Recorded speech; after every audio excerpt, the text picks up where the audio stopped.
You played 2 years in the NFL, right? Yes. Ooh, I wonder, were you in any Madden football games? I didn't know at that time, but that was the beginning of my back problems from age 10. I'd like to say I wasn't blue chip.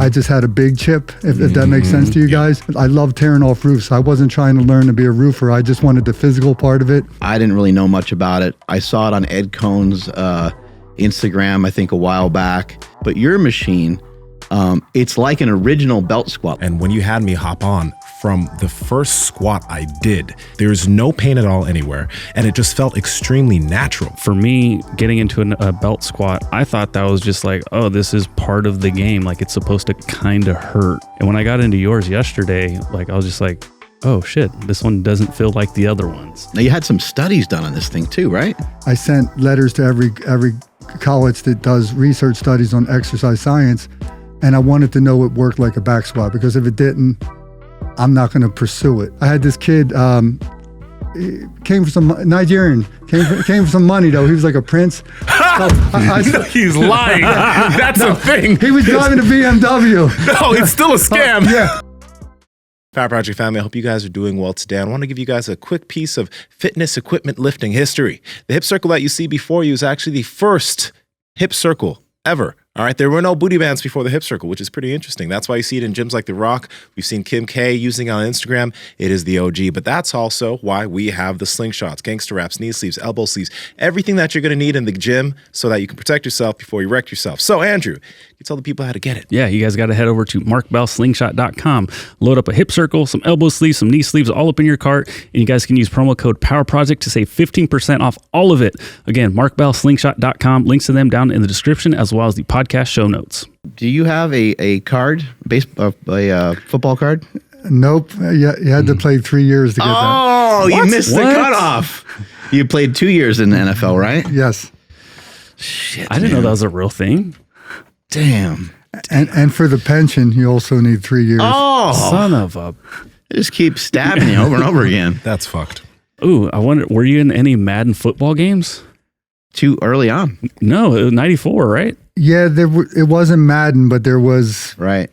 whoever Something. preceded that, because I remember my nephew was able to pick me as a Oh, kick that's returner. awesome. Sega Sports was really popular back then, so it might have been on NFL Football 94. I had that game. You're like, how could my awareness be 34?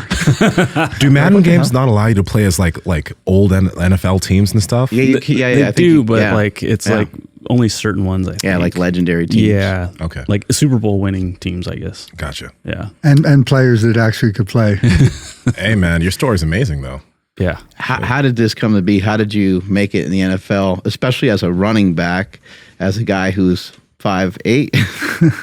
We'll call it 5'9". Yeah, my story is a pretty unique one. I had graduated from Bucknell, was the old-time leading rusher, but as a 5'9" white guy from Bucknell, and we were 1-9 my senior year, there was no one that interested in me. So I actually spent 3 years trying to get an NFL tryout after I graduated. I took a job working in the pharmaceutical industry right out of school, but I kept training and telling myself that I'm going to get an opportunity. Another year would go by, no opportunity. It got so bad, I actually had a free agent tryout one time at Rutgers University in New Jersey. This is my luck. I had a lot of bad luck along the way before I finally got the good luck. There was like a 24-inch snowstorm that was occurring the day of this free agent tryout. And the Rutgers bubble actually collapsed. So the tryout was canceled. I was so pissed off. I lived in Philadelphia. They closed the New Jersey turnpike, but I was so pissed off I was driving home, and I was actually getting stuck in the snow. True story, I had like a 1978 Chrysler rear-wheel drive. I had a dumbbell in the back. So when I would get stuck on the turnpike, I'd put the dumbbell on the gas pedal, I'd push the car, and then I'd have to chase it down New Jersey Turnpike once I got it going again. So the writing was on the wall like, hey, kid, you better give it up and move on with your life. But then Buddy Ryan got hired in Arizona, and growing up in Philadelphia, I knew his mentality, that his camps were like wars of attrition. So I start sending him faxes and trying to contact him. No answer. Fax machine. Yeah, exactly. I'm dating ourselves here.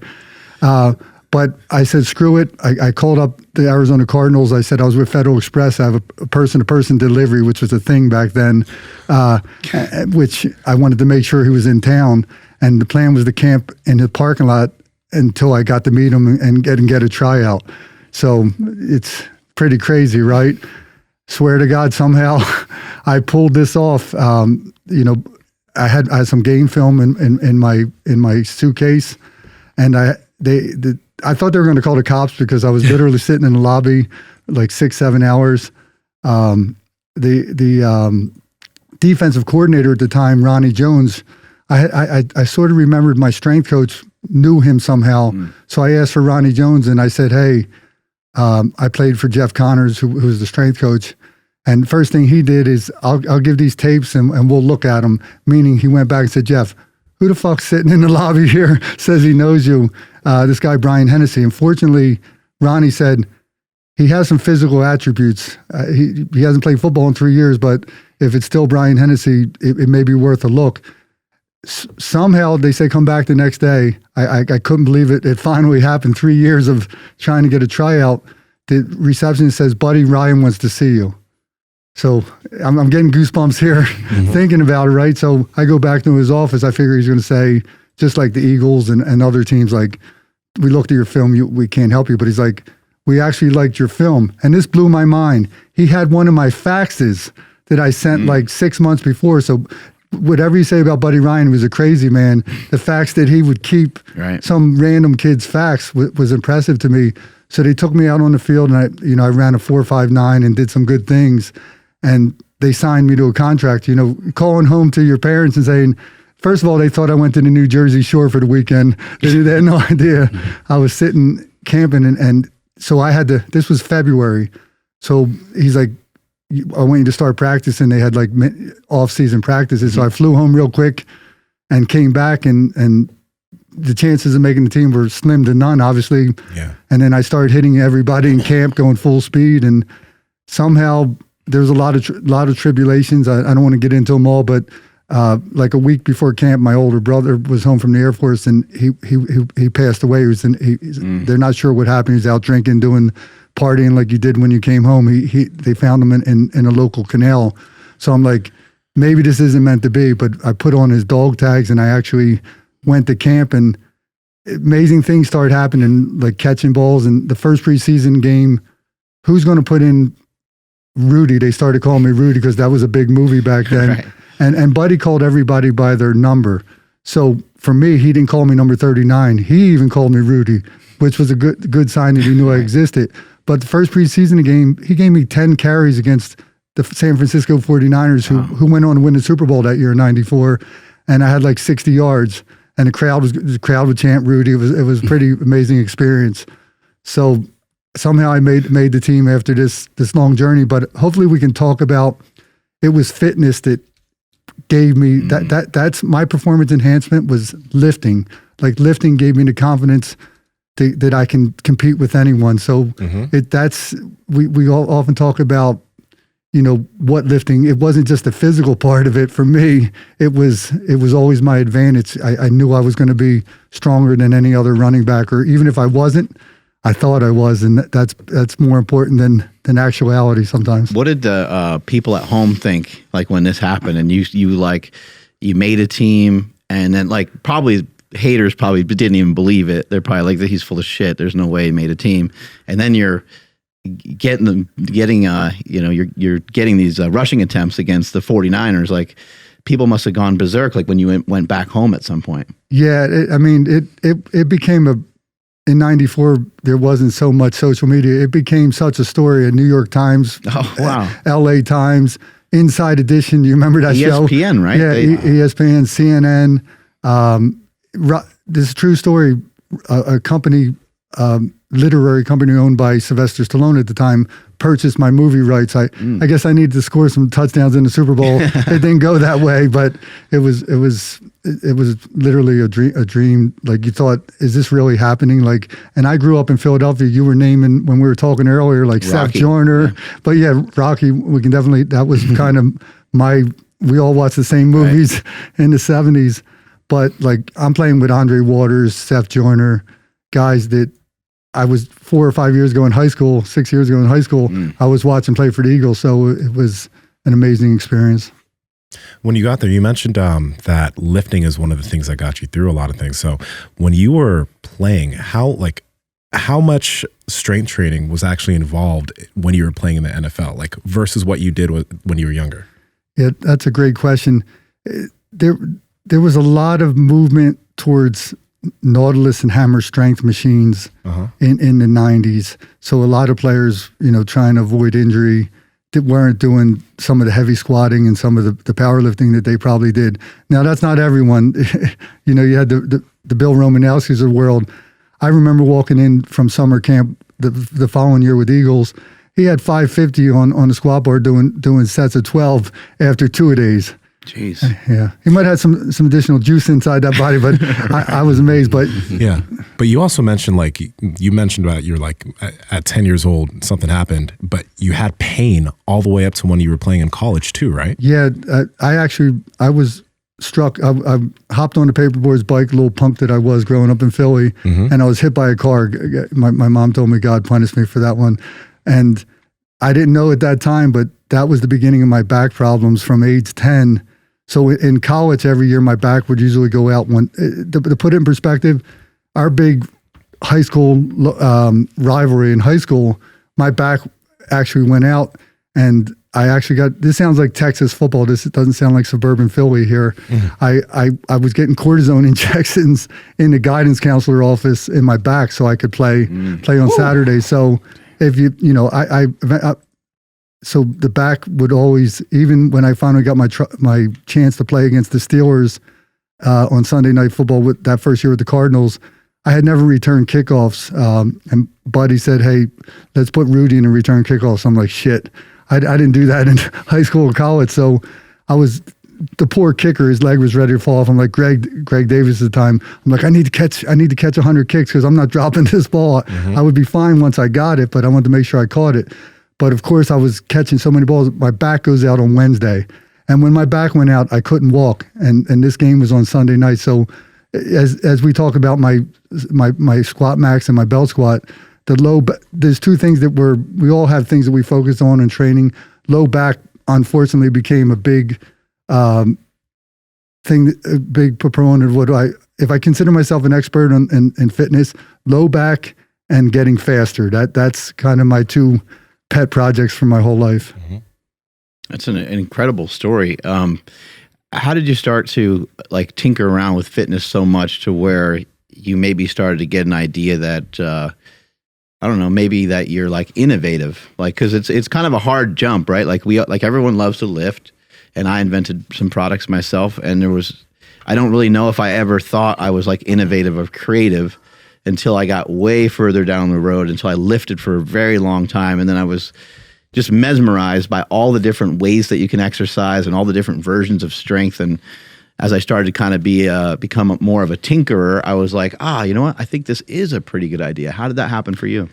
Yeah, it's strange because you want to adjust your headset. Is it bugging you, falling off a little bit? There you go. So for me, there was when I got cut by the Eagles, after I was done playing in 95, I went and worked in the pharmaceutical industry as a clinical researcher for 16 years. So, but getting back to my training, I was the kid, just like you were the kid.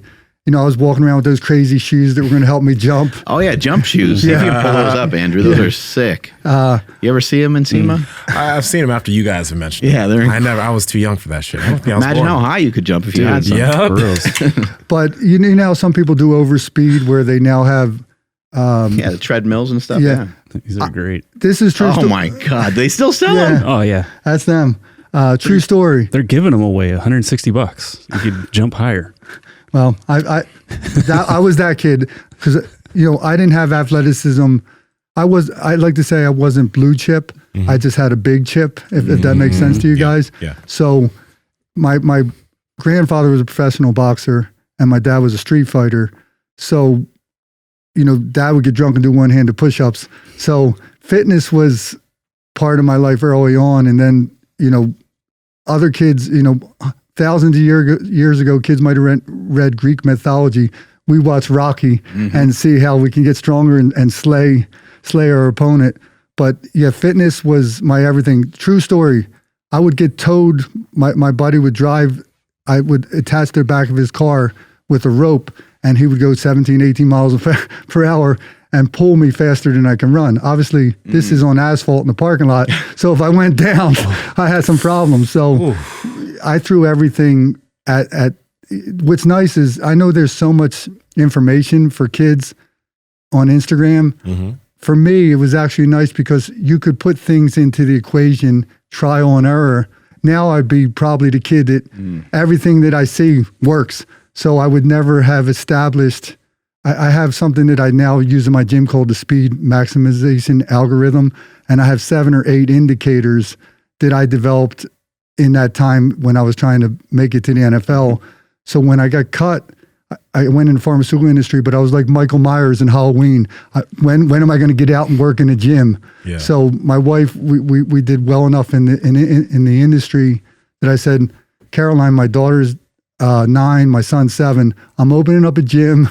These kids, not just my kids, all kids need to know how fitness can help them. And this population of kids do a lot of organized sports, but they're so sedentary that and Nsima and I were talking, part of the things that I learned, I was a roofer in the summer, and I took pride in that because I would lift at 5 o'clock and do all my bench and squat, but just a rotational, I love tearing off roofs. I wasn't trying to learn to be a roofer. I just wanted the physical part of it. Wow. I would carry 2 bundles of shingles. They're 85 pounds each on one shoulder. So that's 170 pounds, and I'd go up a ladder 50, 60 times. Fortunately, part of my back problems probably got worse. I always put it on my right side. I should have put it on my left side. But yeah, so that part of it didn't come when I started tinkering. I opened up a gym, I guess it's 11 years ago, after I left my day job as a pharmaceutical researcher. Much better paying job that was than opening up a gym. But that was my chance to let me see if some of the stuff that I believed, like even something like a step up, now everyone's lunge centric. Believe me, if you have one exercise to get an athlete faster, it's a step up. Why do you believe that? Oh, there we go. Well, number one, it's because we didn't have organized strength coaches at Bucknell. My first year, we didn't have a strength coach. Jeff Connors came in my second year, and he had us start doing step ups. Again, the timing was funky back then. I had the fastest 40 time. I ran like a 4.45 on a special track, but it was the step ups that gave me that instant feedback. See, now there's so much noise, you don't get to put some of the things in. It's all the same musical notes. It's how you organize them. But back then I could, let me throw step ups in and actually do it for 3 months and see what happens. With any sort of weight or particular heights? How did you do it? Mix it up? He mixed it up, but holding 2 dumbbells and stepping as fast as possible, which, now everyone is looking at it, it's not just about. And do you think think there's a benefit of coming downward as well, or how did you do the downward part? Now that I didn't know it back then, but yeah. Like a lot of calf work and stuff, right? Yeah, and just that you have to hinge. The big part of acceleration is one thing, but you have to decelerate as well. So, and then we'll talk about how some of my products came, but that's a hard thing to teach. You can't teach in a weight room. Trying to teach a kid, if you're trying to change direction, you got to load that posterior chain to be able to put the brakes on, and everybody wants to just quad it. And so that's where, and one of the first things I opened up when I opened up my gym is thinking about my daughter. I got all the good new toys, right? I remember I was Michael Myers waiting to get out, and when my wife said, go ahead, go play in the gym and hide.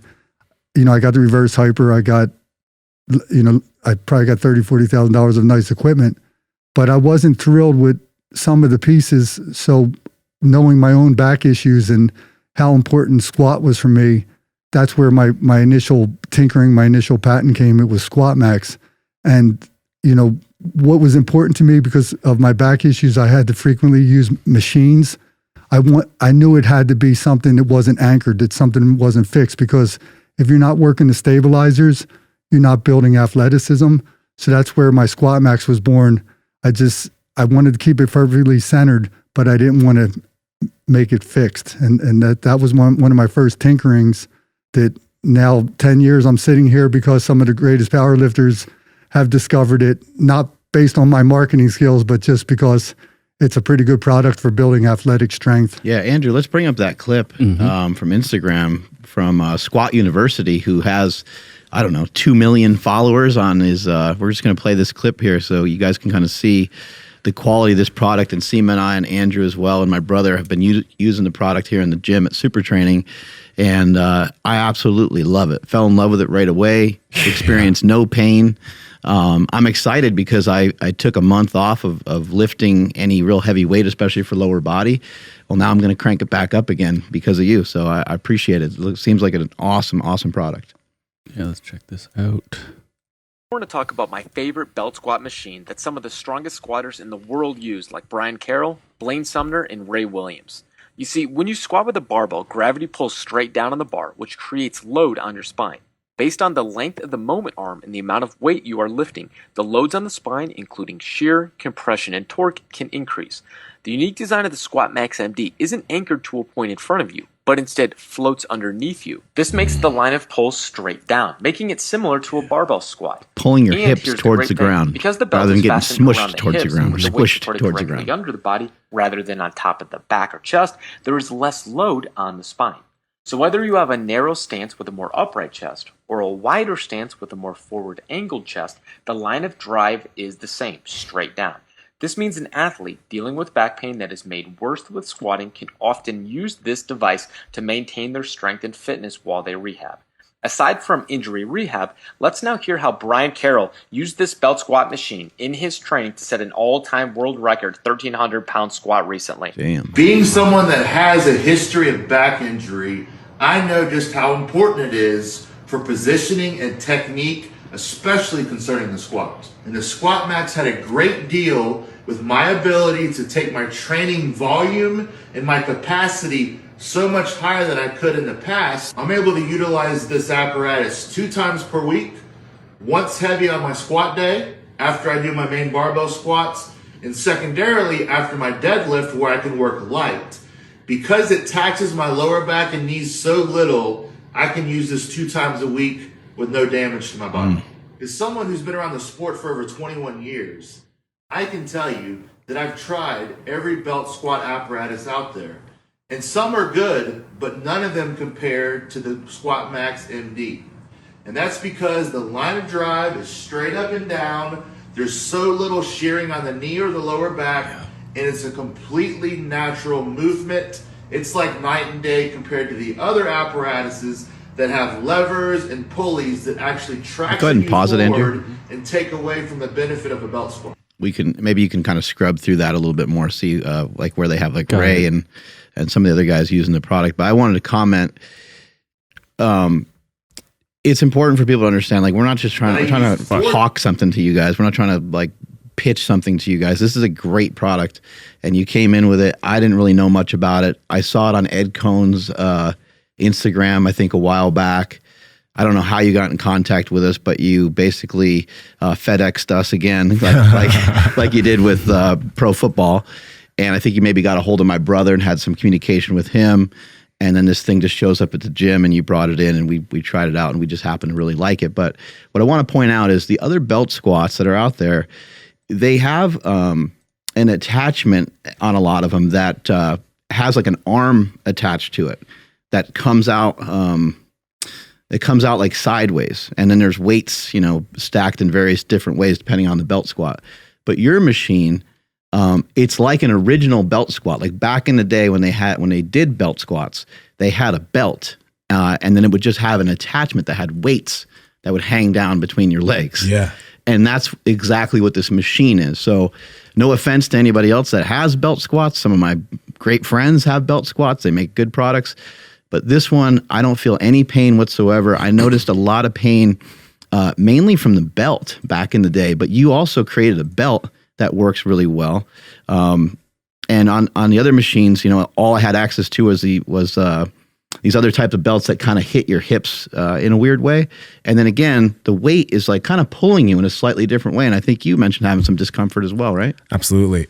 So I've used a bunch of different types of belt squats too. And when you had me hop on, from the first squat I did, when I came up, I'm like, I want to jump. That was my sensation. Like I want to literally jump out of the hole because it's like there's no pain at all anywhere. And it just felt extremely natural. And it wasn't a crazy amount of weight either. I was using it banded. And you mentioned that some of the greater powerlifters, they don't do that with bands. But for athletes, like not just for powerlifters, but for athletes in general, this is so good because a lot of athletes have limiting factors in terms of pain in their knees, pain in their back, and they can't do a squatting motion.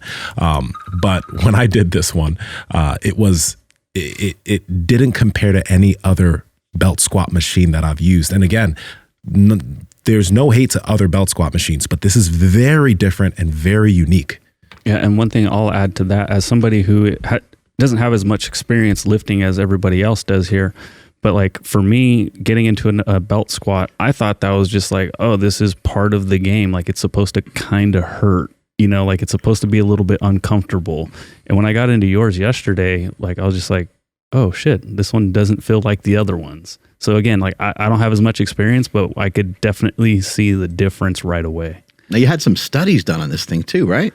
Yeah, that was the main thing for me, as we talked about. You know, exercise was the reason I made it to the NFL. So when I opened up this gym, anything that I created, I really wanted to know, not because I knew I had a dream that I'd be standing here with you guys trying to market this thing. It was, I'm going to put my own daughter on there. If this isn't working the glute max and the glute med, and she tears her ACL, and I could have had her on a better machine, because that's the way this was created. You know, like I said, I contacted.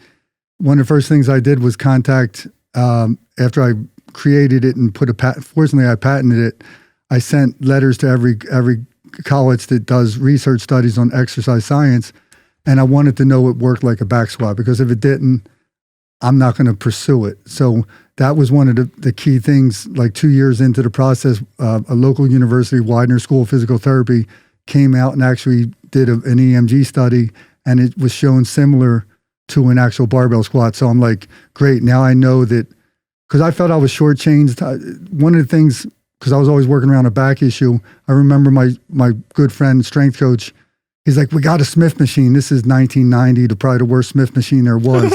I'm like, hallelujah, this is going to be great. It's not going to hurt my back. First fucking rep, my back went out. So in my mind, I will never make a fixed machine, because if you have to conform to the machine, first of all, you're not going to build athletic ability because you're not working your stabilizers. But if you're conforming, you're going to potentially get hurt. So that's how the SquatMAX came. I was lucky that I came up with that guide rod. So it's not fixed to the guide rod, but it keeps it perfectly centered and lets you get into your natural movement. And like you said, it's pulling down on the hips instead of at a certain point pulling in on the back a little bit. So that was really exciting to me. And then we were playing around yesterday, because it is a free weight. Over the years, I've come up with a way to mess with the moment arm, make it more glute dominant. Yeah. And all this was cool. As I was telling Nsima yesterday, I had high school girls that would have these impressive, pronounced VMOs, and then they would go off on their college scholarship to play volleyball or whatever sport, and they'd come home on that first freshman year at winter break. I'm like, what the hell happened to your VMO? And they're like, they only back squat. And I'm like, could this thing really, again, I don't want to get into the debate. I know the VMO is innervated by the same, all the quad muscles. People keep talking about that, but we had Ben on, and there's still research that people are like, you can't isolate the VMO. Motherfuckers, you can isolate the VMO. Well, you're late. What's been cool about this is the research, when the most recent study, they went against different belt squat designs and the barbell squat, and it was 30-40% more VMO activity. Let's go. Yeah, that's so it's pretty cool when you think something and then you can actually prove it. And I was a research scientist for 15, 16 years. I saw drugs that I thought were going to cure the world, and then we got them first into man, and there were adverse events. It didn't work like you planned. So for me, again, I was the first belt squat to ever have a published research study. Why is that? Not because of marketing, because my own Catholic guilt. Because I want this shit to work, right? So I got a confession to make. I own Catholic. He's like, my belt squat.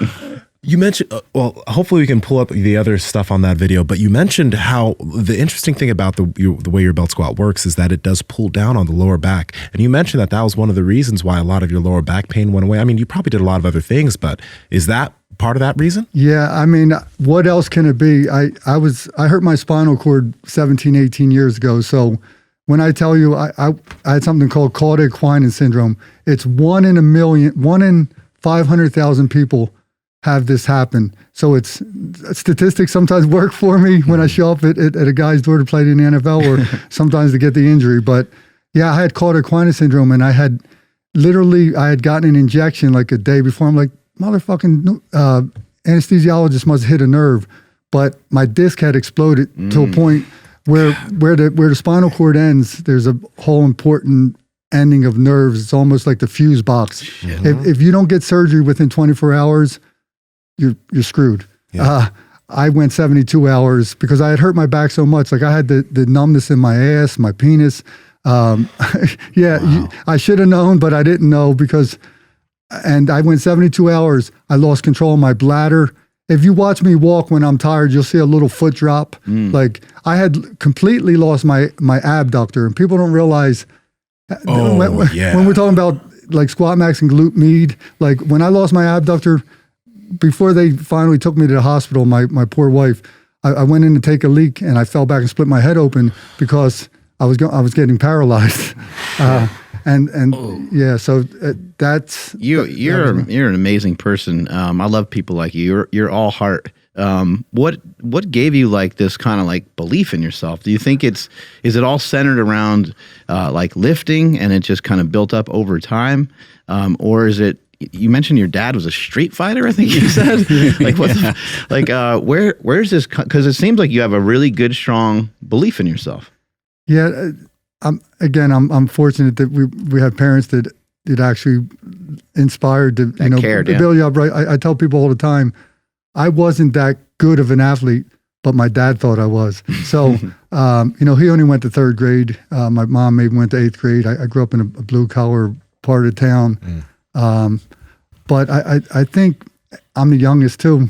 I know you're the youngest, right? So get your ass kicked. Yeah. I was just pissed off. I was walking around the park. I went for a walk in Sacramento, and I don't go to dog parks, but it said big dogs only, small dogs only. So I'm the small dog that wants to get in with the big dogs. I think it was having somebody, give you confidence. And, if I didn't, my sister was 5 foot tall, and she went on to play college basketball, Division I, and she was an All-American. So I saw her get a scholarship. I'm like, shit, that's going to beat roofing. Sports became very important to me. I started playing football at 6.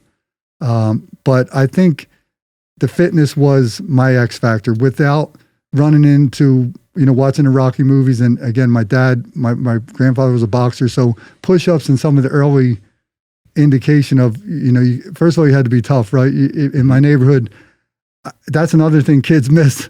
Like I remember being 10 years old, walking down the street, and must have looked wrong at a kid. He said, what are you looking at? The old thing, not much, or whatever I said.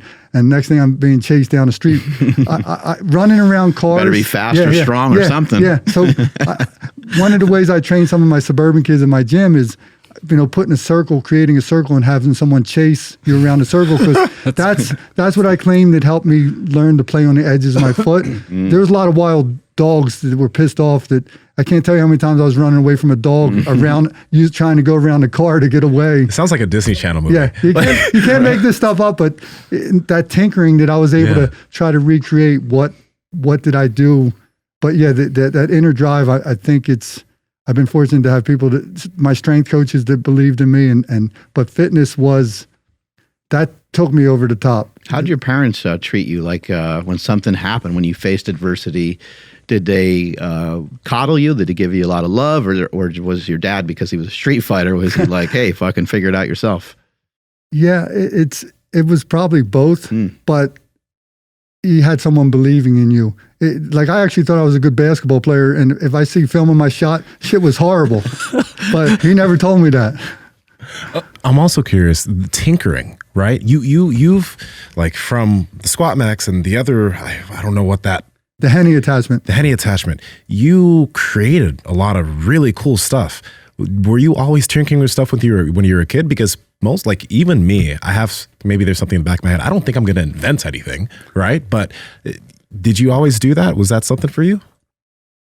When it came to fitness, yes. When it came to fitness. Yeah, because like we all, I should have been studying hard for calc or whatever, but I remember sitting in a biology class at Bucknell, which is a pretty hard academic, and I'm figuring out my bench routine or, so when you're passionate about something like we all are, that drives tinkering. And if I was born a blue chip athlete, probably wouldn't have tinkered as much, but going back to those ugly shoes we saw, I wanted to try to find every edge. Bucknell's Ivy League, right? It's basically an Ivy League. I don't want to insult the Ivy League, but it's the Patriot League, like Cornell, Bucknell. But it's not an easy school to get into. You need a 1400 SAT, 1500 SAT for a lot of those guys that are. So you got a pretty powerful brain in there. Yeah, I do and I don't. We'll say it for you. It's okay. But when you were mentioning that you worked as a clinical researcher for 15 years, we keep saying that pretty fast, but it's just like you worked as a clinical fucking researcher for 15 years. That means that you obviously you're super fucking smart. Yeah, I mean, it definitely helped me pursue studies and think differently, because it's a regulated industry. So that's why it definitely influenced the way I approach SquatMAX. But I'll tell you the God honest truth. If I could ever write a book, me working in a Fortune 500 company, I should have been fired so many times. Let me put that on. I'm going to tell you shit. You're gonna say this guy has a lot of stories. Yeah, let's hear it. This is the kind of stuff that went on. I'm talking about getting drunk, and I would jitterbug dance when I was a kid. I flipped my CEO, and she didn't want to get flipped. She was like 5'5". Probably 200 pounds at the time. I ended up parking her on the dance floor, skirt overhead, every picture going on. But true story, my competitiveness. I'm working at Wyeth, which was purchased by Pfizer. I had this kid, came from some Nigerian, came from some money though. He was like a prince. He's lying. That's a thing. He was driving a BMW. No, it's still a scam. Yeah, but listen. He just needed you to wire a little bit. Like Eddie Murphy. But he was a PhD, but here's just to show you the mindset. I always should have been in a gym. This paid well, but I should have been in a gym. I used to run hundreds at lunchtime. I was probably 35. I was a director, he said, Brian, you're not fast. I'm faster than you. I said, motherfucker, we're racing right here, right now. So, you got statisticians hiding inside the cubes. I set up a line.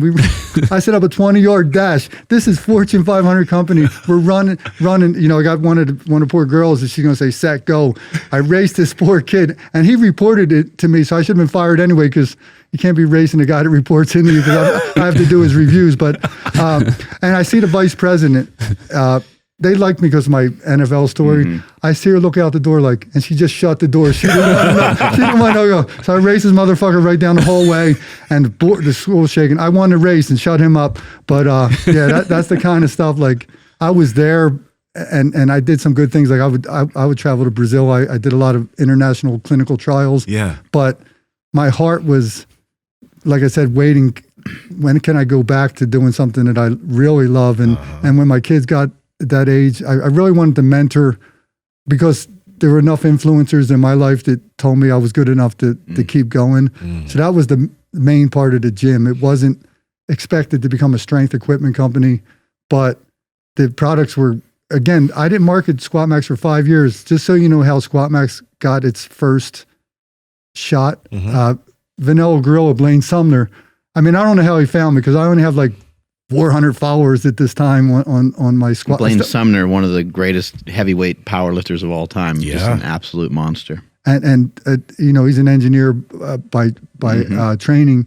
He found it somehow. That if you need to find a needle in a haystack, he's probably our guy. Right. He's like, hey, I'm not sure how that thing works, but because people don't understand it, it's not anchored. So it's amazing how much he used that. He had that big squat at the Arnold 2 years ago and actually broke his back. But I mean, that's him saying this. I never paid these guys a dime. Huge. I've never met these guys, but let's read this. This is the best belt squat that I've ever used. It is the only belt squat where the weight travels free, not anchored by one point. So it's most natural and specific to squatting and presents less shear and stress on the back, which we all felt, especially Andrew. Yeah, and it's like, wait, I can get a huge benefit training my legs without it hurting my back. Yeah. And also there's no component of, for some people, like, you know, I was squatting for years and years, my elbows, my shoulders, everything started to hurt just getting in position for squats. So this eliminates all that. You can just have your hands out in front of you if you'd like. Or what I also like is you can hold on to those handles if you want and get a little assistance and kind of guide yourself down gradually. Yeah, and you guys know, I mean, with biomechanics, Doug Brignoli, and sissy squats, like I've still been able to work my legs, and I've been able to do I've been making progress despite not being able to move, which I'm forever grateful for him showing me some of that stuff.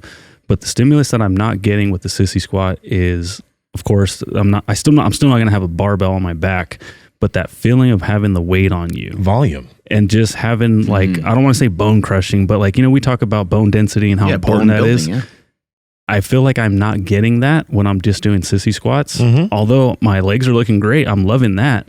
But like, I just feel like with this, I felt the weight on me, but I didn't feel pain. And so I'm just like, this is special. I'm really excited to keep using it. The check is in the mail, guys. I appreciate this. I want to go back to the step up for a second, because I think, you know, some of what you touched upon was really brilliant there. What recommendation would you have? Somebody's listening right now. They got a little bit of experience in the gym. They've been training a couple years. They do want to get a little faster, maybe a little stronger. Where would they start? Like if Nsima and I just wanted to start messing around. I mean, I know he's a beast, but where would I start at 45, going on a, doing some step ups? I think an 18-inch box, you know, holding 235s, one in each hand, and not worrying about stability. If we're trying to build that acceleration, staying on the same leg the entire time. I step on, off and on. I'll do 8 with my right and then 8 with my left, but I'm trying to step as fast as I can. And then there's different iterations. I have one of my first success stories as a trainer. I don't know why Raul Ibanez had just got let go by the Phillies. He was 40 years old. He came into my gym. I wanted him to join the podcast one day. You'll love him. He's a fitness fanatic. Oh, we'd love to have one. He came into my gym. He had just come off a bad year. He's 40 years old. Phillies let him go. And he should have punched me in the face and left. But he said, I don't feel explosive. I want to get faster. So I timed him in a 20-yard dash. This is hand time. It's not electronic time. But he ran a 2:85. And I basically said, hey, Raul, you're slow as a schoolgirl, but I can get you faster. He'll just tell this to this day. That's awesome. Yeah, just some highlights from Raul Ibanez in case people don't recognize. Because when you said that yesterday, I was like, oh, I remember him. Well, this is going to blow your mind. The 3 months, we only had 3 months before the season. The Yankees ended up signing him and giving him a chance. And he went off in New York, had all these clutch home runs. But he went from a 2.85 to a 2.59. And it was what his issue was. We did the step-ups, we did everything. The year before, he did everything time under tension, slow, and he had a sports hernia. So his proprioception, when you do classic single leg work like a step up, you're getting that hip musculature, that lateral hip musculature, and so his feet and he could only do like 5 or 6 pull-ups. He could do a 500-pound trap bar. So I know relative body strength doesn't sound. He's been with every top trainer in the world. He's like, relative body strength, and you call me a schoolgirl. Get the fuck out of here. No, he stayed with me. Went off the belt squat. He called the fountain of youth. As soon as he started using it, just like Nsima was saying, he said within a week walking up the steps, he felt like he had air in his tires. And so all this is building. True story. So his thing was relative body strength and getting his proprioception back. Which that's part of my system that I created for athleticism. The following year, he went to Seattle. At 41, he tied the major league record for most home runs by someone over 41 or older, 29 home runs. Yeah. And the greatest compliment I got is he flew me out for a game with my family. I don't think they call him general manager. What do they call the person in charge of baseball? Well, I'm not sure President, what they're called. Commissioner? Commissioner, there you go. No, of a team. I think he's a general manager. We'll call it general manager. Yeah. But he said, I think I just call him manager. Oh, The coach. You're talking about the head coach? not the manager in the dugout, like the guy that signs people. Oh, probably GM. Yeah, GM. Yeah, GM. So he says to me, hey, what the hell did you do with Raul? We timed him home to first, and he had the same time that he had as a rookie at 41. So I can't make that up. It was like a 4.1, whatever it was from the left side, which isn't the fastest guy in the world, but it's the same as he was as a rookie. So he's been a big proponent. He used it underneath the Yankees dugout. Yeah. You guys, those Yankee fans listening, this is all over. That's it right there. They had him pinch hit for A-Rod in the championship series. That's the pinch hit. He had used SquatMAX under the dugout right before he hit that home run. When he was DHing, he would use it because he felt so acclimated. Everything was turned on. That's a big deal in baseball because you're not super active all the time in baseball, and Especially sometimes you're DH. sitting on the bench. Yeah, you're sitting on the bench for the whole game. And New York, it's probably that time of year is 40 degrees. Right. But he would go down and do 10 fast reps. Yeah. Before like a warm up because he felt it dynamically stretches hip flexors and that decompression of spine. I can't make this up. If you call him, he will confirm this. Man, I'm so pumped, not just for myself, but for all the other athletes who, by hearing this, seeing Squat University's video, because yeah, we're talking about this right now, right? But Ed Cohen, Blaine Sumner, Squat University, they're like, this is the best belt squat. Once other athletes start experiencing it, and once like let's say basketball players, 6'9", 6'11" guys try squatting on that thing. Imagine that shit. They're able to start working with load and squat to depth without any type of pain. It is crazy. Like I'm really just like, it's going to change a lot of people. It kind of reminds me of like pulling a sled. Like when I pull the sled, because I do understand that like not everyone's going to love fitness the way that we love it. And I do understand that some of the stuff hurts. Like you go in the gym and it's kind of like, it can be like aggravating. Like it can be annoying, for some people. Certain machines and fitting into certain machines and lifting a certain way. And then a lot of people just don't really know how to lift. And they certainly don't know how to squat. And there's so much time that it takes to learn how to squat. But your product is you put the belt on and you squat and you just go to move. You do what you would think would be a squat and you're squatting. And I think, you could adjust the feet a little bit and move around a little bit and kind of find what feels best for you. But it reminds me of the sled in that sense where there's just zero pain. The sled is just like a version of advanced walking. Yeah. And this is a way to get some weight on you in a way that's not overly aggressive or difficult. I think about kids too. Like you've been having kids on this for the longest time, but like young athletes, right? That let's just say like, I don't know, they're having an issue squatting or whatever, but young athletes on this too, their development, it's wild. What's this? Eddie Cohen on a toilet? Oh. Now, do you guys want volume? Sure. Okay. Let's hear it. Let me just stop that. Oh, we might see Ed this weekend. Well, actually, this is going to come after the Arnold. We so probably saw him. Mm-hmm. He looked great. This thing is awesome. He looked great. It's completely free, so your body works way more naturally. And you can do a perfect box squat because it keeps tension on everything, so you don't actually relax. Hopefully I don't kill myself on this because I'm just trying it. Oh, he moves so fast. And Ed had both his ribs replaced? I believe so. Go ahead and pause it again if you don't mind. What I like about that too is that you have that attachment to where you could have a kind of like a box squat. It can be set up like a box squat, which I think is really smart. Some people need a guide. They need to know like how low to go. So you can use it like a traditional box squat and you can push your butt way back and you can sit way back into it. Or you can do like more like a touch and go, or you can simply remove the box as well, right? Or the thing that you have there to sit on. Yeah, it's been great. Even I have an 82-year-old client that uses it, just being able to set the depth so that, because I know if I keep him at 19 inches high, he's not going to irritate any joints. And what's been cool, that study that showed how active the VMO was, those athletes only went to parallel. So it's a different moment arm. They went real deep squats, and to be able to get VMO, like I'm thinking of your brother, I'm praying that it gets his VMO stronger. And then so his knee gets out of pain. And then he can start going, start doing other stuff, going a little bit more forward and different things. But yeah, I've been real lucky. Like I said, this thing sat 5 years with research studies and no one knew about it. Thankfully, Blaine Sumner found it, and it's amazing that powerlifters are competing. Once it gets out there, like even The Rock's cousin, the stuntmen are so beat up, having guys like the Samoan stuntman say this is the best leg exercise. But you hit a nail on the head.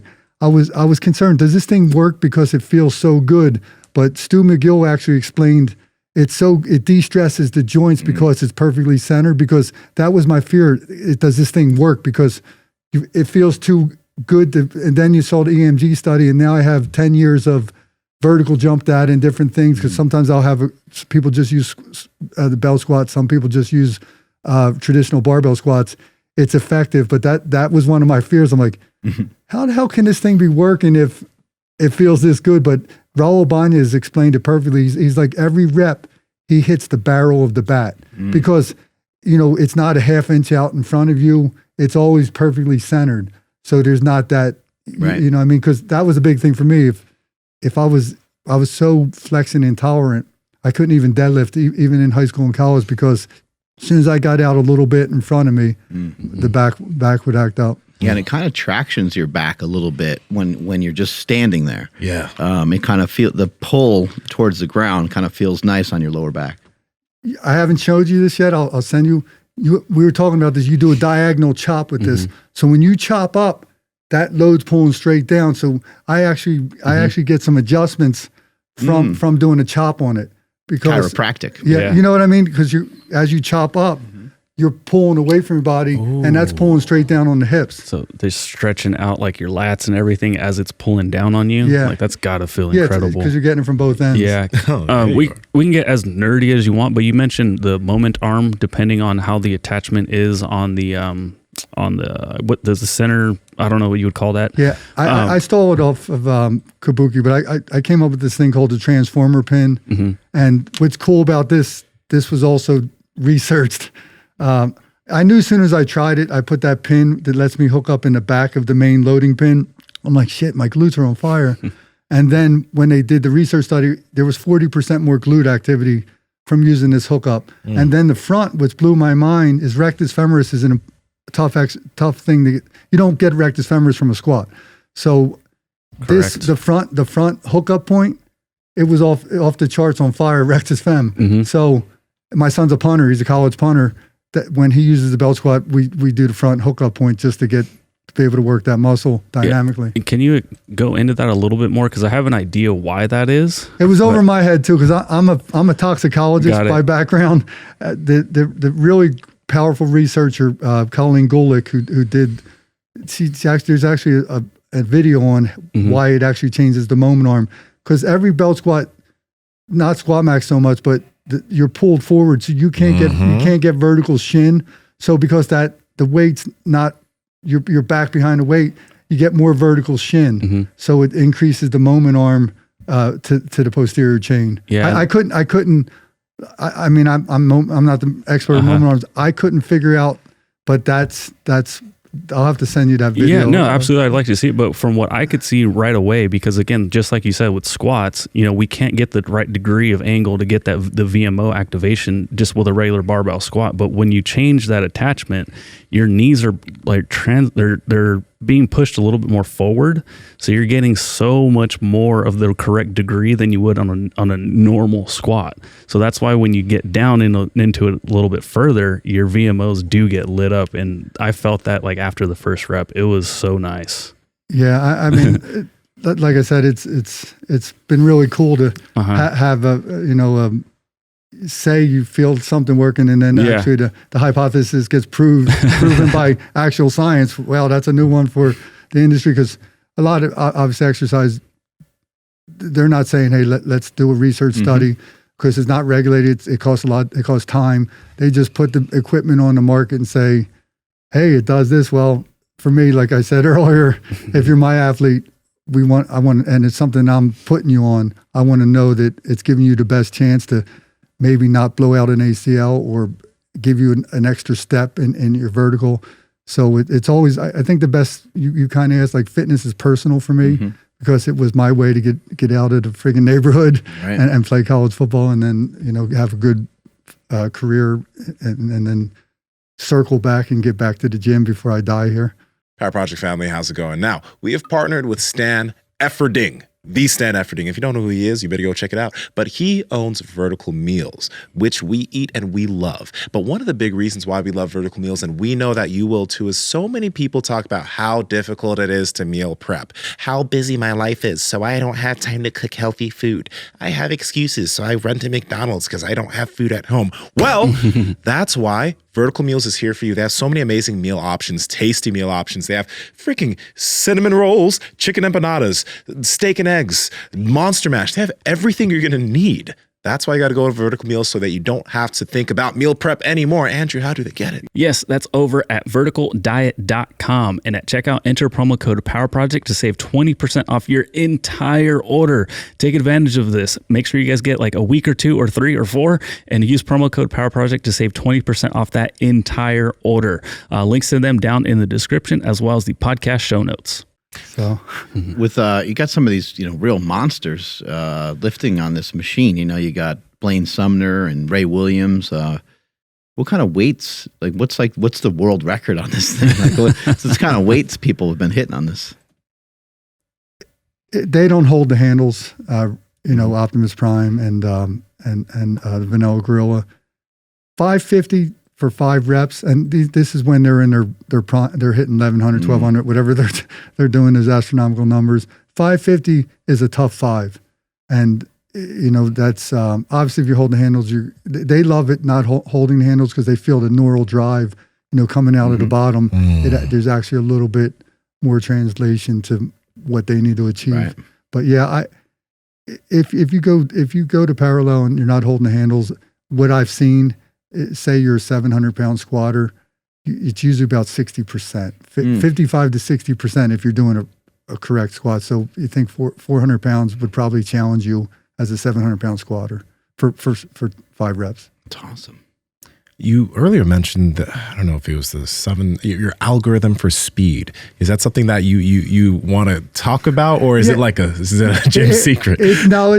I have 7 indicators. I'll try to. I mean, I thought I was going to go after this, but I can barely get my SquatMAX to sell. I don't know how much more. I might be a 2-hit wonder here, but feel free to ask me. Yeah. So what is it? Like, what can athletes? What should they add in to get faster? That's a great question. I created a baseline evaluation form. So my coaches, when this is someone that's, whether you're Raul Bañez, it's 39, or you're a 14-year-old soccer player, relative body strength, proprioception in your feet. Like, I'll literally have a kid, can you stand on the ball of your foot on one foot and hold it for 10 seconds? I'm just giving you a sample. We just got to try it now. Like, you just gave me a challenge, and now we got to do it. But yeah, so I have 7 or 8 indicators, everything. And what does the ball, like, when you say that, like, for example, what are you looking for when a person goes onto the ball of their foot and they're like trying to balance? What's the indication there? I have my 7 indicators. That one would be lower body. It's kind of proprioception in your feet. Awareness. Yeah. I'm down to, true story. I've done this for 10 years. I can bring any soccer team in and I don't even time them. And I'll tell the coach and the parents, I'll tell them who the 3 fastest kids are just from pull-ups. Just from pull-ups? Yep. What do you mean? Whoa. Relative body strength. It's relative body strength. Okay. Strength relative to their body weight. And it seems ridiculous, but I did a lot of pull-ups because my dad was a boxer. We talked, some of the Bucknell running backs, they were benching a little bit more than me. I'm still not happy about it. But I got more athletic over the 4 years because I was roofing. I would always do pull-ups and certain relative body strength things. So you were asking how I came up with this. This was because I didn't have all the distraction of Instagram. Let me try this.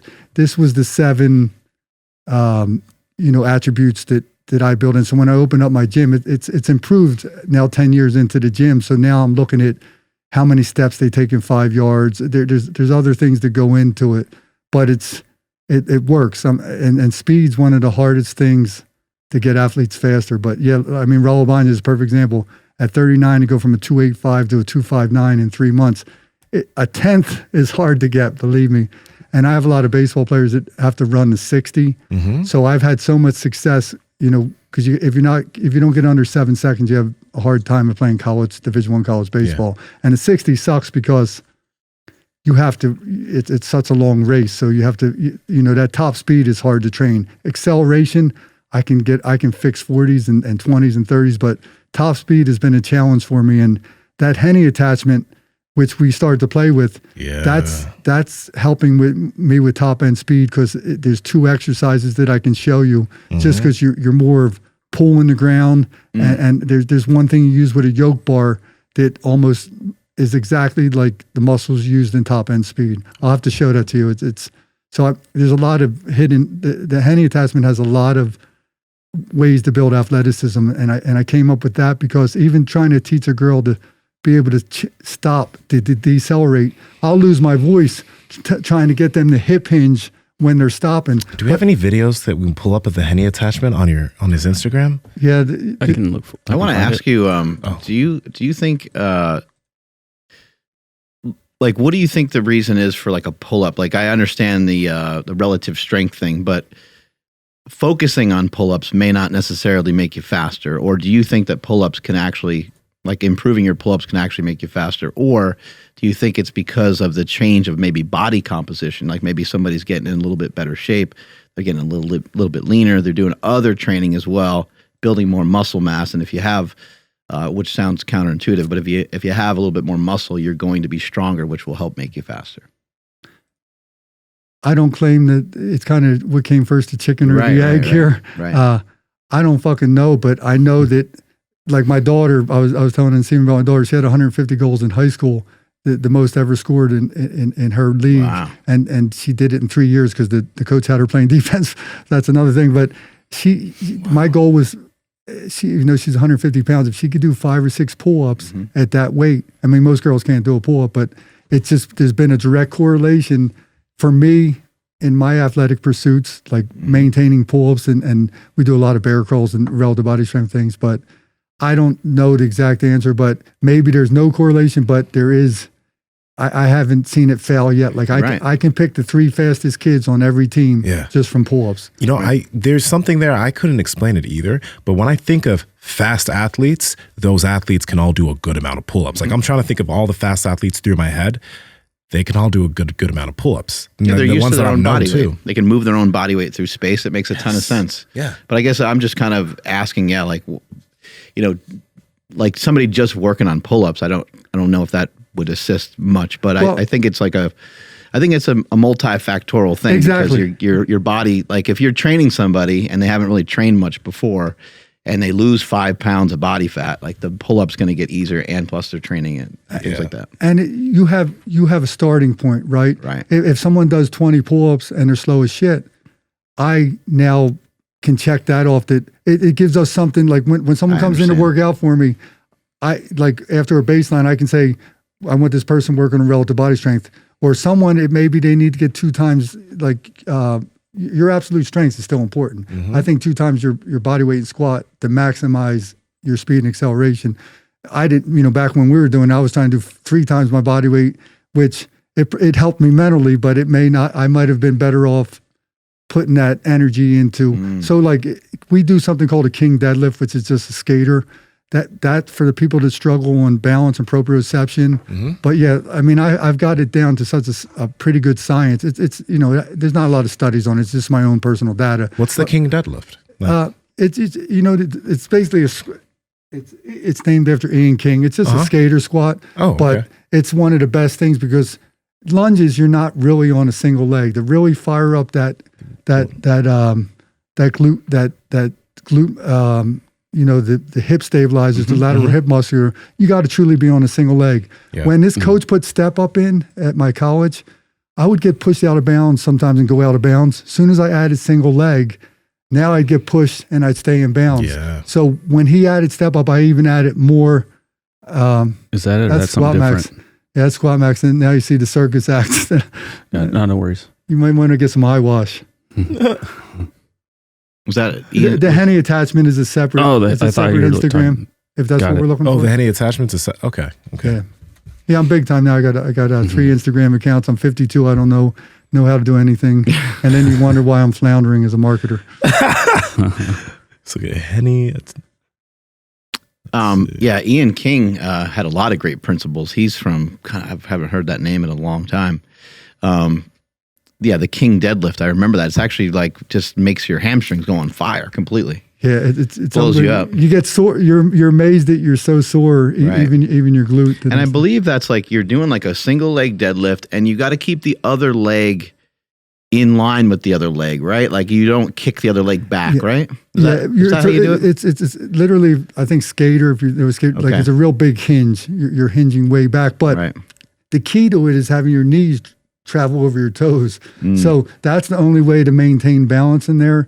So some of these, it's like I said, everyone's has the same musical notes. It's how we arrange them. So some things that are going good on training, it's, there's not one size fits all. It's but how you organize the notes. I'm not saying what I'm doing with my athletes is the best, but at least I have a kid comes in and needs to get faster. Okay, where do I start? I have 2 indicators. Relative body strength stinks. Your feet. You run around with flat tires. You're not going to be fast.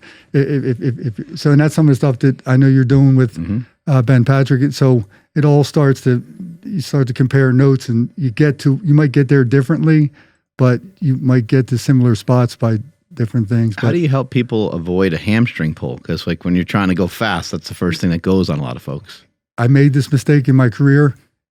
Too many athletes don't train speed year round. And now they play one sport, these kids. That's the key. Like even if you trained at my gym, we're doing speed twice a week year round. Not a lot of volume, but you're running at top end speed.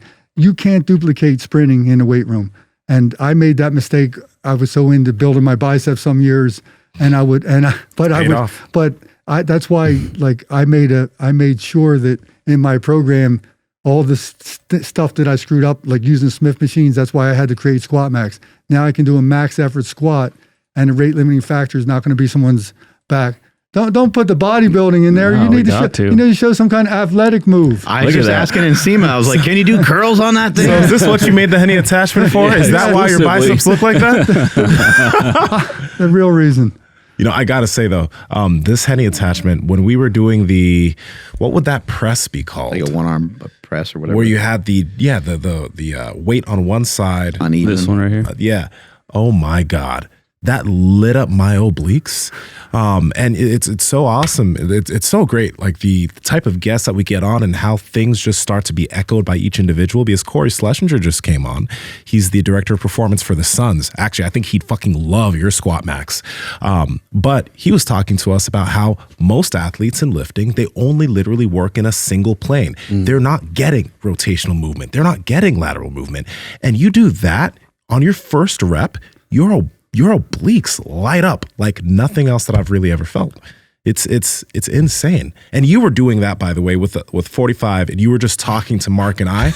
You were just talking to us super casually, like, this is how you do it. And then I get on it, I'm like, just like, oh, like I can't breathe, And it showed me how vulnerable I am, because I was able to do it my right side. Like it was not easy. It was a quarter and I was struggling. I was sweating. But then he's like, and he told me right away what side hurts the most. He could see it. And then so we switched it to the other side. He's like, this is going to challenge you a little bit. And sure enough, I couldn't even get it out. Like it was really difficult. It took a lot more effort to actually get it out there. So it showed me how imbalanced I am. Yeah, that's how this stuff, I didn't come up with this.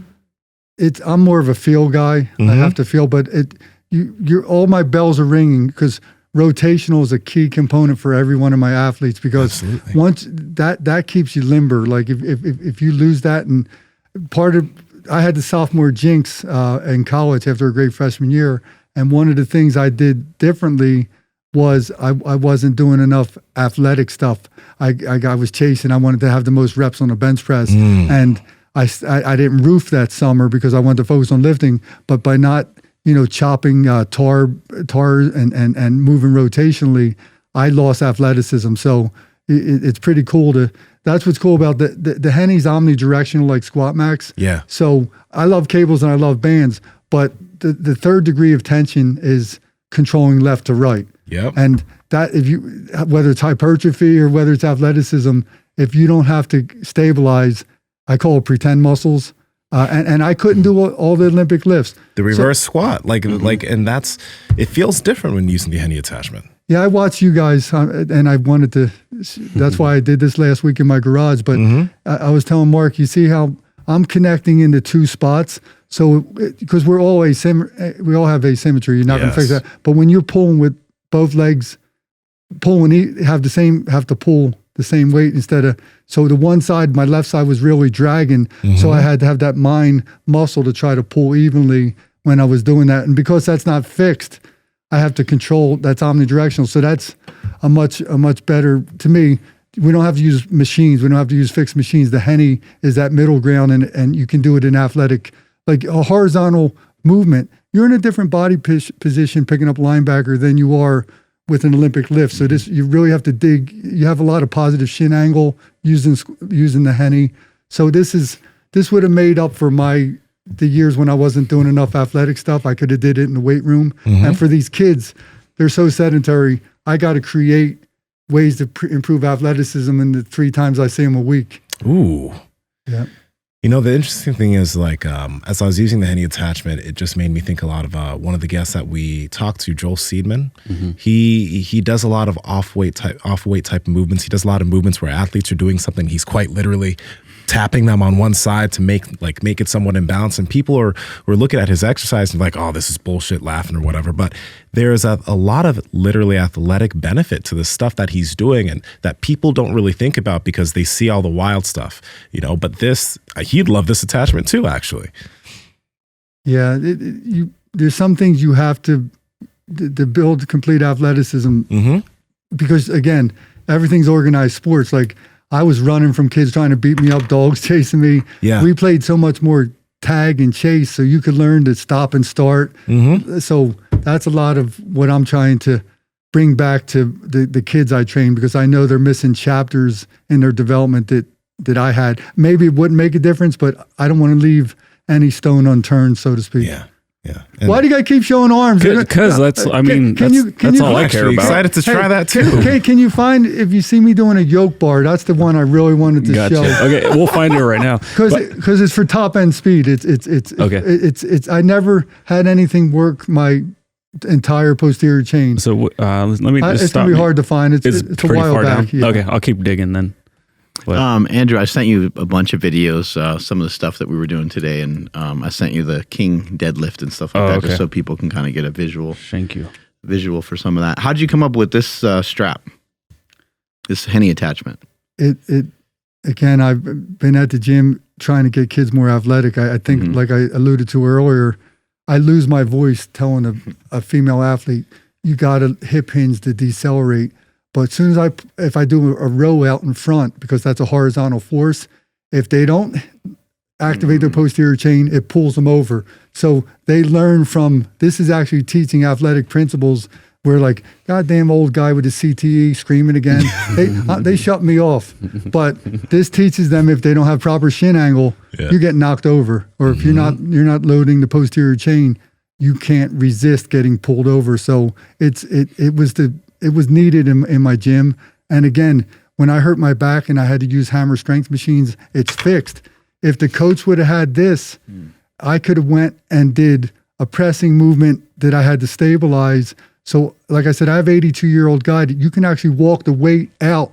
Even if he's doing a shoulder press, he can walk the weight out because he's not going to be able to, clean up the dumbbells or the barbell. So this is a good middle ground for all demographics. It's not just for athleticism. It's for quality of life and maintaining, you don't want your 80-year-old grandfather, a fall is going to kill him, a broken hip's going to kill him. So this is a way to increase for all demographics athleticism. But originally it was because I train athletic performance. It was to get them in athletic positions and where you're actually standing and have to stabilize the weight.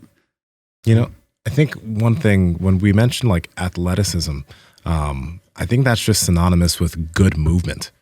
Like that's a big thing that we've been focusing on, just like things so that we can just move better. Because as you get older, I mean, I just want the older population that's listening, if you're 50, 60, 70, when we're saying athleticism, when you get older, you want to be able to move better. You want to be able to move well, because you'll see a lot of like stiff bodybuilders and stiff powerlifters walking around. And you can just tell they're walking around in pain and they don't move well. And that's not going to be good as you get older. But as you get older and you have good movement, which a lot of this stuff, it promotes good movement, you're going to be much better in the long run than just doing a single plain bench press or a row or any of those movements. They're good. Don't get me wrong. I love those movements, but this adds that good movement to the equation. I love you, because at Kabuki Strength a couple months ago, he's like, something about movement is medicine. And no, good movement, it can be, but good movement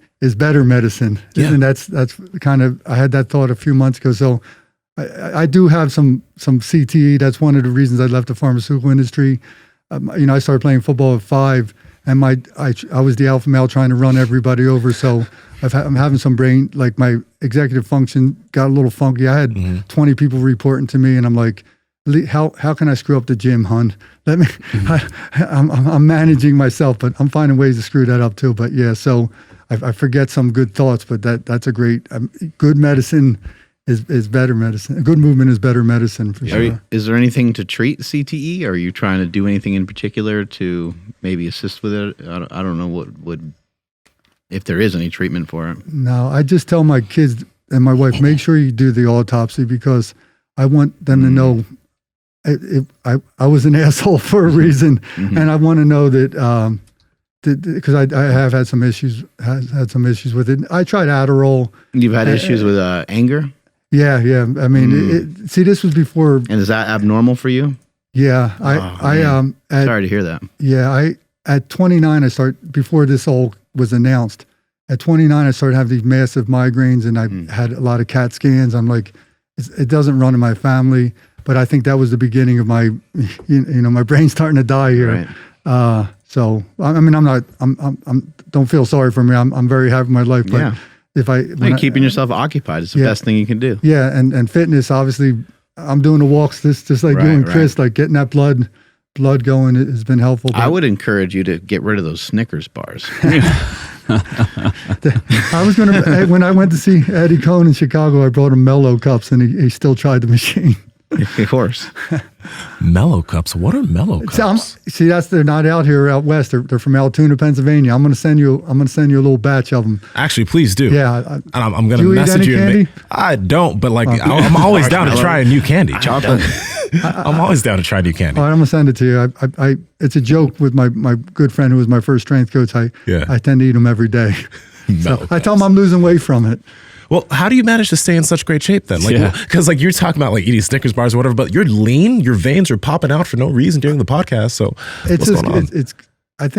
It's total calories, right? I mean, it's like I walk 4 miles a day. Oh, very nice. I can't run. When I had the spinal cord issue, I can show you after the podcast. My calf muscle, I lost. It never came back. The muscle's dead. It's one of the muscles didn't come back. So I can't sprint. I can't. I'm jealous. I see you jogging in the morning. If I jog, I'm gonna pull a calf muscle just because it frustrates me. Because I'd be the guy playing one-on-one basketball if I could, but the spinal cord issue did leave some.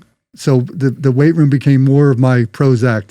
So the Henny lets me do some explosive things. I'm like, it's almost like I'm doing something that I would be doing. That makes the videos that I've seen you do on the SquatMAX Instagram, and for example, you were showing us that movement in the gym, all the more impressive because we were struggling and you're doing that with a dead calf. Yeah, but I wasn't using it in that exercise. but still, it's there it's still there holding, but you do a lot of these things really well. I think that's just it just shows how honestly developed you are everywhere else. Well, when we walk out and I fall off the curb and I'm laying in the driveway, I'll pick you up. You'll change your story. Thank you though. Yeah. Does the NFL have any recourse for someone like yourself? Is there? I know probably for the real high level players maybe there is, and the guys that've been there for a long time or. Yeah, there's a law. I mean, there's a lawsuit. I didn't play long enough, but to be honest with you, I feel bad because, again, it's they found that it's, if you played football for 20 years, competitive football, Right. I started at 5, but I wouldn't trade that. If I don't play football, I don't get to college. I don't, get a good job. And I can actually probably retire at 55 because my wife and I did well enough. So I have no regrets for it, but you hit the nail on the head. Like turned the blinker on when I was turning 30, I'm like, I'm ready to kill somebody. Right. And it was just, once the symptoms came out, you saw it was exactly what was happening to me from the beginning all the way to right now. So I'm doing pretty good though. No complaints. Did you deal with depression as well? Yeah. I mean, I'm And then still now, or pretty good right now. that's but, good. Yeah, that's brutal. I actually kind of think that's some of what my brother suffered from. He played football and stuff for years and years, and he was a professional wrestler. And I don't know, he was always a little different from the time he was young. He was the kid that would get up to bat at baseball, and he would just aggressively like be in like this awesome stance where you're like, that fucking kid's gonna smash the hell out of the ball. Like he was kind of like that anyway. But it just things got worse and worse over the years, and he tried to self-medicate and things like that. And so I think that's kind of what ultimately led to things falling apart for him. Yeah, I mean, I believe it. Having feel how bad sometimes, and it's definitely, if he was that alpha male kid, and doing everything, like literally we were coached by guys that were 19 years old, so because I could run people over and the other tough kid, we literally hit heads, fall on our butt, and we do that 20, 30 times a practice.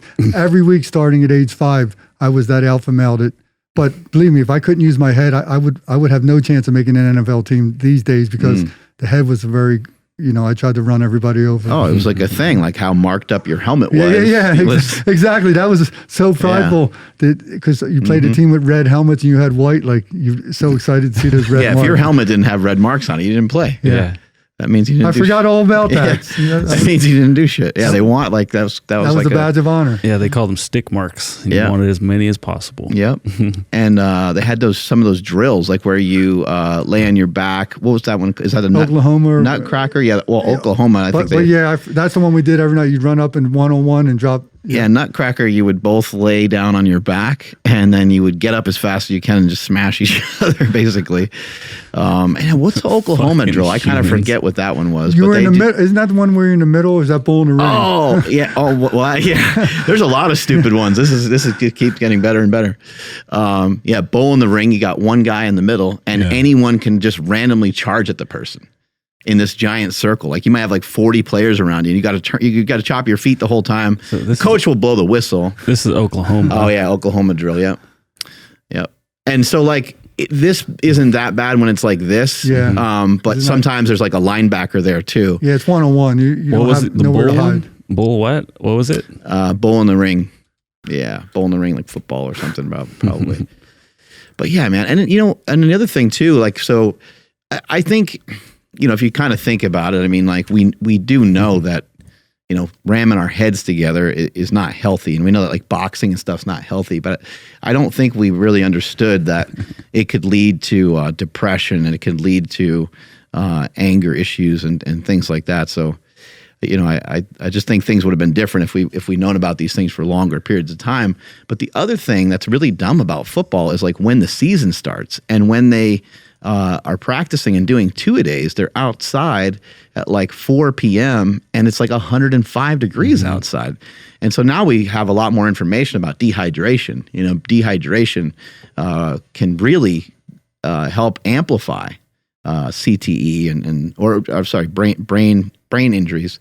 So imagine, even just during these practices, if they were shaded or if the season started a little bit later and athletes were taught to hydrate and do some of those things, like maybe it could help prevent just a little bit of that stuff. Yeah. But for me, thank God Buddy Ryan had the most physical camp, or as a free agent, that was kind of backfired when I got cut by the Eagles. Eventually they brought in Ray Rose from San Francisco. So there was no physical practices. So as a free agent, you have no chance of making the team because everybody looks good in shorts. So for me, it was actually a benefit that every day there was a fist fight in practice, So it's good and bad. That was your area of expertise. Yeah, exactly. I like it. Andrew, you got a couple more clips over there? Yeah, let's. Trying to dig through them. I had to text them to you, but It's all right. So, well, this is ton away, just kind of on here. Yeah, that's amazing to me. Where he says this is the best leg machine I've ever used. That's a guy that knows fitness, an old football player and stuntman. yeah, he's been around forever, and he's been lifting. He actually more recently got a lot leaner too. So props to him. But And then I still couldn't find it, but here's an example of the king. is deadlift. that the way you do it? Yeah, knee Very goes a little similar. bit. See his knee going a little bit forward. Yeah, pretty close right there. Do you use dumbbells with this? Yeah, Dumbbells, yeah. Depending on each on side. where you're on the program, we start with 2 and then we'll go to 1. If someone has hip internal rotation issues, we'll have them reach to that outside front leg. Okay. You'll like it. This is an awesome exercise. No, I'm not sure what this is. Yeah, it's just my assistant coach. I made him try out 700 pounds of band tension one day, and he took one for the team. So, how did you actually make some of these things? Like, do you weld and stuff like that too, or no? It's been a challenge. No. Do you draw? Can you draw? No, I'm an idiot. I can't draw or anything either. Oh, and some of my patents, my son, thankfully, he can okay. draw. He would draw it, but I use a fabricator in Pennsylvania that makes Jeep parts. So I don't. It's been a struggle to come up with what I've come up with. Believe me. So it must drive you a little crazy, right? Because like you're thinking about these things, you have them in your head, you know how they're supposed to look and how they're supposed to function, but then you got to try to figure out how to communicate that somehow to somebody. It's a different language, right? Because I don't know metal, and I don't, you know what I mean. So yeah, so it hasn't been a quick, easy process for sure. Wow. What about at your gym? Is there just all kinds of, because like these are what we referred to today are some inventions that you actually have for sale, but there's probably a lot of weird, interesting, unique stuff at your gym that's different that just maybe isn't like as marketable maybe. Yeah, I mean, just some of the things we do for speed training, like I mentioned, like making kids chase each other around the circle, because trying to get on the edges of your feet are so important. I mean, I think, I have all the squat racks, all the, it's a pretty good playground. Good setup. For the rest of us. But I definitely am not a traditional where, we're not doing a lot of Olympic lifting. Right. We're not doing a lot of traditional deadlifting. I mean, I use a trap bar. SquatMAX has been a big... That's how I have my female athletes deadlift, because there's more glute activity, and because they start to pull directly under you, there's no chance. Even if they're off an inch, they're still under their body. So I have been lucky without not having back injuries, and we've had a good run of, we get the job done. But we're teaching kids how to squat properly, because they're going to go off and play Division I, and I don't want some strength coach, having them do an exercise where they get hurt. So just that's been really cool. A lot of my kids start with me in 8th grade, and kids that are now playing minor league baseball are still training with me that started with me in 8th grade. So we're 10 years out now. So some of our classes are 4 years of high school, 4 years of college, and now chasing their dreams to play pro or Olympics, whatever they're doing. So you can deadlift off the machine too, and you can do hip thrust off. Yeah, the that's hip machine. thrust. That's hip thrust. a few years ago, Garage Gym Reviews did a review of my machine, and he said it doesn't have as much utility as the cable, I guess, because you couldn't do tricep push down. So I said, screw you, I'll do hip thrust and seal rows and sell for $2,000. 3 of those machines would cost about $7,000. So I added some utility for them. Wow. Yeah, And you because see, that can you pad. go back to that? Yeah. You see how that load conforms to his body? Wait till you see Right. it from the side. Like you'll see that plate actually tip up. See it tipping up? That load is conforming to him instead of him conforming to a machine. So these machines that are fixed, they're eventually, wait till you see all the hip replacements from the hip thrust in like 20 years. Woo! There's not enough data. My out wife there. would like if I got good at that movement. Get it, hey now. I'm going to, But there's a lot of, it's like so multifunctional. Like I would have never, I mean, yeah, I obviously have no experience with it, but I'm seeing a lot of videos where people are doing rows and stuff Yeah. on it. You're doing a 45-degree back raise off That's of what I'm it? saying. Yeah, I'm like, yeah. how is this? But that's just a different attachment, right? Where the That's the same that we use for the rows. Can you pull up the seal row? I played Yeah. football without a helmet, so don't ask if you see some of the stuff. no worries. Because there's. I don't think we Look at this. This is right. I mean, it's such a convenient way to do it. oh, wow. Yeah. That's sick. Yeah, so those holes in your platform, that's what they're for. Those additional holes. But it even has like band. a rack for the barbell too, so it just makes it super convenient. Dude, this is a really great multifunctional piece of equipment. Like now I'm seeing all these that's other Raul things. Banez. That's from the Seattle. That's from the Seattle Times. They did a big article on us out there. That was his gym. A nice, amazing setup he had out there. I used to. I worked for CrossFit for a few years, and I did these powerlifting certification courses, and I went around the country for multiple years trying to teach people how to squat. And the reason why I say try is because I wasn't very successful, because it's very hard to get people to squat. And when I was messing with, we're watching a video of a guy doing some split squats, right? That's an NFL player, yeah. Yeah, that's awesome. But as I was going around the country teaching people how to squat, there was something that I just did not realize would be a huge factor. It wasn't necessarily, especially because these were CrossFit people. They were already fairly fit. They were already in shape. They're all fairly young too. I did not realize how much dysfunction is in the upper body when it comes to squatting. I swear probably 90% of the dysfunction I saw in squats happened in the upper body from the kind of belly button upward. I would just see people kind of holding the bar weird, and they'd be hunched forward, a lot of internal rotation of the shoulders. Just a lot of, bending real far forward on their squats, and not being able to express a nice Olympic squat where you're like just straight up and down. And I did not see that coming, because I was like, well, I'm a big fat power lifter, so of course I'm going to move a little funky. But these people, they're probably going to be able to move, wonderfully. So again, your product and belt squatting in general is eliminating that whole entire procedure of trying to figure out, okay, I got to get my chest up. Okay, I got to brace my stomach, and you have to do all these different things just to be able to perform a squat properly. With that machine, hook it to your hips, get your feet set up, and you're ready to go. Yeah, I agree with you. I struggled as well as that person trying to get my arms in the right spot. So I was if there's hypermobile people, I think it was related to getting hit by a car. I was hypomobile. I always struggled with certain movements. Oh, putting his leg up on the second platform was huge for the hip thrust right there, because the range of motion. Wow. What? A reverse hyper off of it. Nice. Wow. Can you do a step up off of it?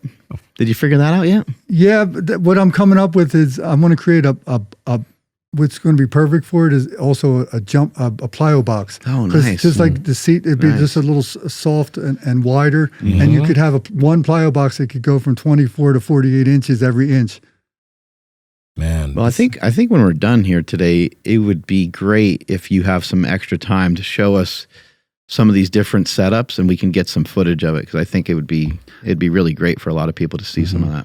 See that's Bobby. This is one of the things I'm proud of. This one? He just recently bought a SquatMAX. Yep. Bobby Lashley, and he wrote a comment. He says, like potato chips, he can't stop. He does it 3 times a week. That's how much he loves it. Do it once and you can't stop. You see the way he's squatting though, the explosion off the bottom. Yeah, that's exactly how I feel. Like when you go down there, you want to explode the fuck out of the hole, because it's vertical. Exactly. So there's no interruption to the path. You're creating vertical force into the ground. Shaking the world. Look at that. Bobby Lashley's an animal. There's some women that are getting really turned on by this video. Hey now. I mean, yeah. Hey, not just the women. I knew you were going to say it. Yeah, so many different things you could do with this bad boy. This is sick. Hey, see that girl? That's the first deadlift we ever did on it. That's 9 years ago. Yeah, I'd like to try that. Yeah, that looks awesome. And with the bands, you can imagine how much glute you're getting when she. And I'd imagine it can probably pull you down pretty far, right? Yep. Yeah, and then again with the center of gravity pulling it straight down. Wow. Like the worst part about a deadlift is that it's out in front of you. I think that's like 2012, so that's an early model. That's great. Well, and the technique again, I know that you're coaching these folks and you're working them through everything. So of course they're going to have good form, but it just seems easier to have better form with this particular. Like it's almost like if I was to tell someone, hey, let's have you deadlift a kettlebell, because you can stand right over top of it, and deadlifting it, wouldn't be that hard. You might have to make a correction here and there, but doing regular deadlifts is like it takes decades to figure out how to deadlift properly. And who wants? I couldn't deadlift, but who wants to have bruised shins? If you play a sport, we're already getting bruised. So this has been great because, like you said, there's no bar interference. There's no pain other than. I love the band attachment. Oh, that's my favorite this week. This is great. Listen to this. This is CT talking. Listen to this. Oh no, CT Fletcher. Don't give CT Fletcher weapons like this. This is the greatest thing ever. Listen. Oh God, hold on 1 second. CT. This thing for the first time. Man, listen to this. I just tried this thing for the first time, and they call it the SquatMAX MD. But I think they should think about renaming it the SquatMAX MF. This thing is a motherfucker. I made it now. Yeah. But as a clinical researcher, he's coming back from a heart transplant. I really think he hasn't done legs in so many years. I told him if he was my brother, as a former researcher, this is what I would want him on because he's working the stabilizers, so he's getting that athleticism. Obviously, there's no pressure on his thoracic cavity, his back. So I'm hoping he uses this a couple days a week and get his legs strong. That's again. almost bringing a tear to my eye. I know how swollen his legs get and stuff, so that is really great to see him. Damn, he's like doing below parallel. Yeah. That is so sick. Look at him moving on this, man. That is great. I'm gonna get my dad on that machine. Yeah, this is his first set, so it's a natural movement, right? There's no fit on it. It almost takes you where you need to go. Can you see that with the college Division I football player right there to the left? This says it all. This says it all, Mark. And then I can leave it at that. He's at Miami now. This coach. Okay. Sound necessary? Sorry. Yeah, let me just click it on. This is the most power. This is very powerful, and it's so simple. It's not Stu McGill. What this will do is this will help the resistance go vertical, up and down, and it's pulling down on the hip instead of in on the back. We're able to purchase this. This is the best belt squat on the planet. This is for somebody that cannot put a bar on their back. All right, so Coach Horton's in this. The weight is dropping straight down, and it's different from most machines because the machines will work on a hinge and they'll pull you in, wrenching your low back. And what this will do is this will help the resistance go vertical, up and down, and it's pulling down on the hip instead of in on the back. That's great. So that says it all. I mean, that's how it got here. It wasn't, again, I didn't come up with this, hey, let me get rich on creating a belt squat. It was, can we get people more athletic? Can it actually do good things for your back? And luckily, it took a lot of years, but it's starting to take off. And I appreciate so much you guys staying all this time with me. It's awesome. Yeah, thank you for your time today. Really appreciate it. How much does it cost? Where can people get it? Where can people find out more information about you? The base model is $1,560. That includes the seat. Some of those attachments that you guys sold, like the seal row, obviously they're add-ons, but fully loaded to be able to do seal rows and hip thrusts, it's like $1,899. Wow. So that's affordable for this type of like use, and it's affordable. Yeah, I mean, for college settings, the belt, you're not going to probably use those other exercises, but for a garage gym owner, but the main for belt squats and the seat is $1,560, and it's all made in Pennsylvania by my guys that make Jeep parts. We've gotten pretty good at it. And the other product is the Henny.com. Not many people know about the Henny yet. I'm thrilled to be here with you guys because I already know it doesn't matter how good a device is if you don't market it, if you don't, like 7 years ago, Garage Gym Reviews said, "Hey, can I see your SquatMAX?" I'm like, I don't have time to give this, but now if I had known, so I'm hoping the Henny, I'm going to try to market it a little bit better. And if it doesn't do well, I know it can help a lot of people. That was the real reason why this stuff was developed.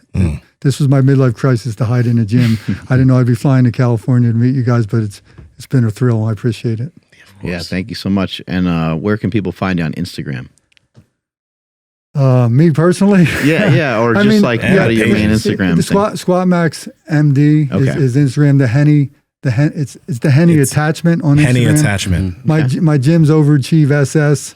With my bumbled brain, I can't keep all this, but I have 3 websites that I screw up every day as well. We'll link them down in the description and podcast show notes so people can find it for sure. I appreciate it. Yeah, absolutely. All right, Andrew, take us on out of here, Sure buddy. thing. And then before, I was just thinking, like for the price, like I know people that will either sign up or stay signed up at a gym if they get like a reverse hyper, or if they get like a nice seal row, or if they wish they could get a belt squat in their gym. And it's like, dude, like you can get all of it now. That's pretty sick. But thank you everybody for checking out today's episode. We sincerely appreciate it. Please like today's episode and comment something down below. Comment what you guys found fascinating about today's conversation, and let us know what you guys think about the SquatMAX MD. We would really appreciate that, and turn on all those bell notifications so you guys don't miss another episode. Follow the podcast at Mark Bell's Power Project on Instagram, at MB Power Project on TikTok and Twitter. My Instagram and Twitter is at I am Andrew Z. And Nsima, where can people find you? Yeah, guys, if you're listening on the audio side, come on YouTube, leave a comment. And this thing is not hype. This is the real deal. So if you can get your hands on this, or you can get your gym owner to get this piece of equipment, fucking get at it. At Nsima Ending on Instagram and YouTube, at Nsima Yin Yang on TikTok and Twitter. Mark. At Mark Smelly Bell. Strength is never weakness. Weakness never strength. Catch you guys later. Bye.